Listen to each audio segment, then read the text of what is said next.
care throughout their 3.5-year relationship. His weekly threading appointments alone should have rung alarm bells. The day after, his eyebrows were so impeccable, he looked like a cruise ship magician. Jemima wished she'd listened to her girlfriends Simi and Meagan, but she'd been in love. She couldn't hear them. That is, until who Miles was became a noise she could no longer ignore. And so they'd broken up, a street apart. At the time, Jemima had desperately wanted to move apartments, but just couldn't afford to, so instead had concocted strategies to avoid bumping into him, including an extra half-mile walk to a different tube station. Jemima shuddered at the chronically recent memory of diving into number 62's overgrown shrubbery when she'd seen Miles approaching from the other end of the street.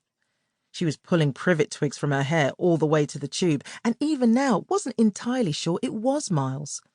That was nearly 7 weeks ago, and was for Jemima the last straw. Well, twig. She needed to get away.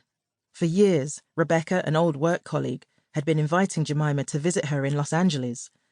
That afternoon, privet leaves still entangled in her neat bob, Jemima had finally accepted the invitation. Within a week, she had booked her flight, packed her bag, and was gone. One of the few benefits of being a self-employed writer. If she needed to, she could escape at a moment's notice. So, business or pleasure? Jemima looked up to see the Prosecco stewardess casually leaning on the seat in front. A bit of both. Did a bit of work, a lot of drinking mimosas.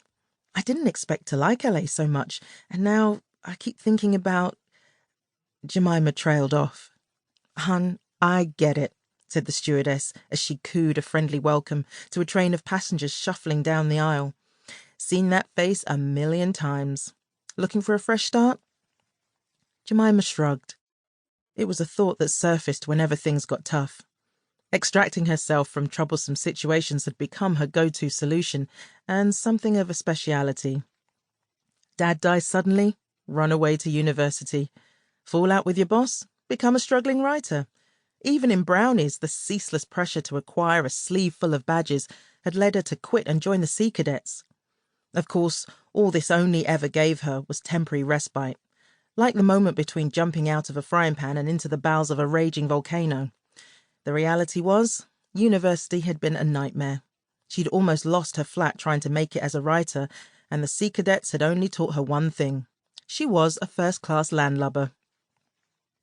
But having relied on her vanishing skills for much of her 42 years, Jemima didn't know any other way, even if she did leave other people's misery in her wake.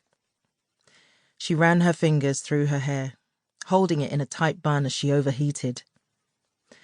Fresh starts are good, but all that glitters is not gold. My cousin Bradley moved to Culver City and ended up joining the Latter-day Saints. Now he's a missionary in Vanuatu.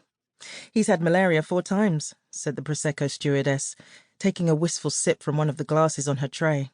Anywho, I'm Susan. Yell if you need anything. Jemima watched Susan head to the galley kitchen, bemused. She thought she got lucky finding a cheap flight home at late notice, but she was beginning to see the cost. Tangy Prosecco and slightly bonkers cabin crew predisposed to oversharing. In need of a distraction, she closed her eyes, transporting herself back to the sea views from Rebecca's Santa Monica apartment. Just picturing those vast beaches made her feel better. From the moment she'd stumbled out of LAX airport into that LA sunshine, she'd felt a calm descend. Her father, a Philadelphia man, had always held a deep mistrust of Los Angelinos, in part on account of their teeth being too white. When Jemima had first arrived, she'd wondered if, aside from her ebony skin and long legs, she'd also inherited her dad's mistrust. But though there were some dazzling dental displays and a few too many fairy lights everywhere for her liking, she'd felt an unmistakable sense of belonging. When she introduced herself as an author, even if the person hadn't heard of her literary debut, Beverly Blake Investigates, they were so thrilled she was living her dream that she began to wonder why she wasn't that enthused on her own behalf.